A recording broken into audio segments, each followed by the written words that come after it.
I'm the bad guy.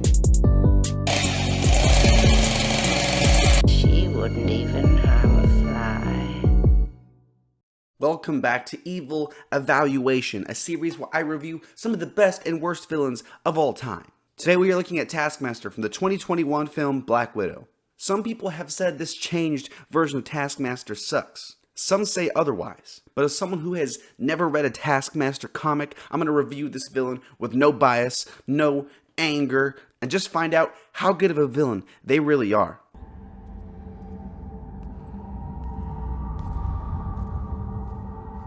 So first of all, okay, who could forget the Marvel Universe's greatest villain, Russian man Evil Dude? A villain so legendary, I'm pretty sure the writers never even bothered to give him a first name. He's that good. Evil Dude was the overseer of the Red Room, a place where young girls were taken and trained to become Black Widows who could fight for him. The dude had so many Black Widows, you might as well call him Spider-Man. The one girl who was an exception to his training though was Evil Dude's own daughter, Antonia. Instead, she would go to school, live a normal life, and live happily ever.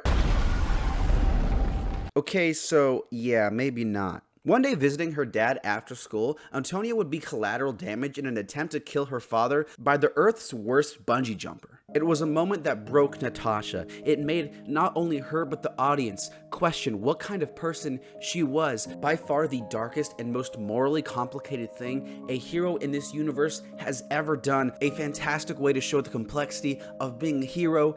And yeah, just kidding, she didn't die. That was an April Fool's joke, I got you. Somehow surviving a giant explosion, point blank range, Antonia would become disfigured, much to her father's disgust. Getting a chip inserted into her neck, Antonia would fall under her father's control and become the leader of his forces. I know what you're thinking, her superpower must be taking explosions to the face because she's really good at that. Actually no, instead she can copy the moves of anyone she watches fight. So what's Taskmaster's motive?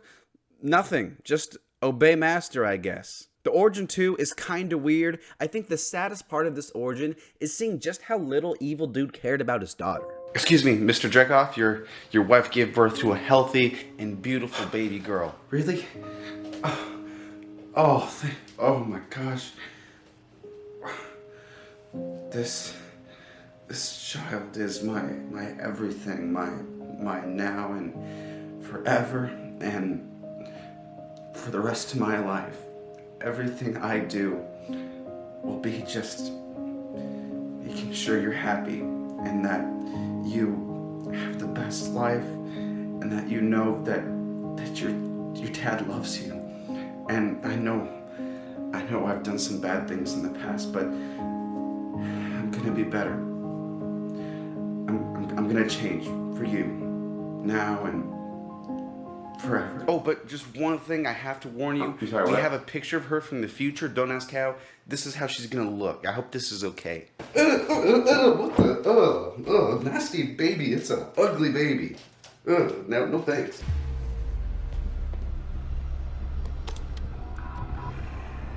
When it comes to personality, I have to strictly go off of what the movie gives us. I can't be like, oh, the character's bad, because it's not like the comics.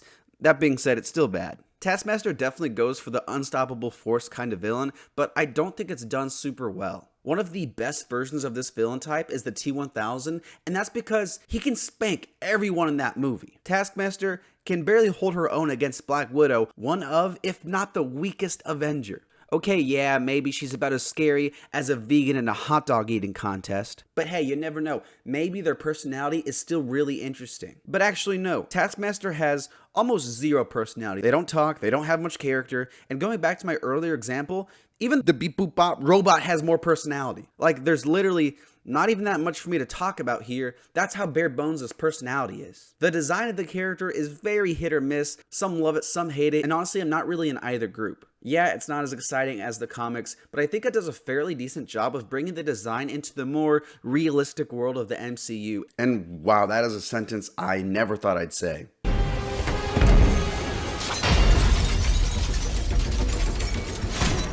I actually think the first Taskmaster scene isn't that bad. There's some solid fight choreography, and I like how Natasha has to end up fleeing the fight. It makes Taskmaster seem pretty intimidating. Also, that scene where they're falling from the sky, granted, it's kind of goofy at how impossible it is, but I'll admit it, it's kind of cool. Besides that though, I think there was a lot of missed potential in some of these Taskmaster scenes. Taskmaster's ability of copying other moves, it's super cool, but I think it's underutilized. They have a shield, they have the claws, and they do have a few other moves, but I still think it just could have been done better. What Taskmaster lacks in personality, I think could have been made up for in seeing 20-something films worth of fighting all smushed into one character.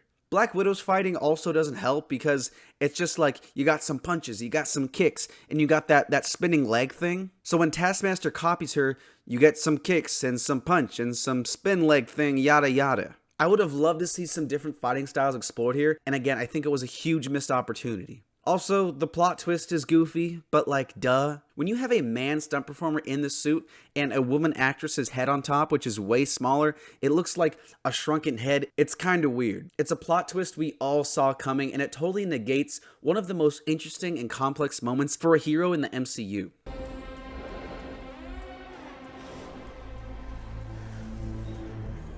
Does Taskmaster do anything in this movie? She don't kill any of the main characters. She don't do any of the naughty stuff because that's the other guy. And she's really not responsible for any of the bad stuff she does because she's hypnotized. This is weird. What do I talk about? Yeah, this is awkward. I saw Buzz Lightyear. I thought it was all right. I was gonna review it, but then my mom was like, "Oh, J Films, stop talking about villains, you weirdo. Go clean your grandma's house." So, yeah, there's that. Yeah, I'm just gonna go to the conclusion. Cool.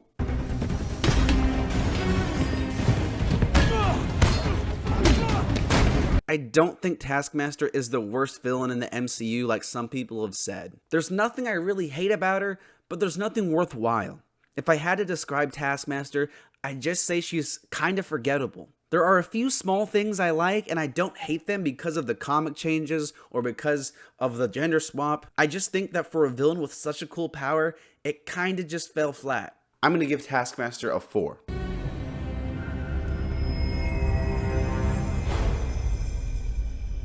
Thank you so much for watching, and let me know what you think of Taskmaster in the comments below. And as always, who I should review next. New villain review every single Monday, so make sure you subscribe. Thank you again for watching, and I'll see you next time.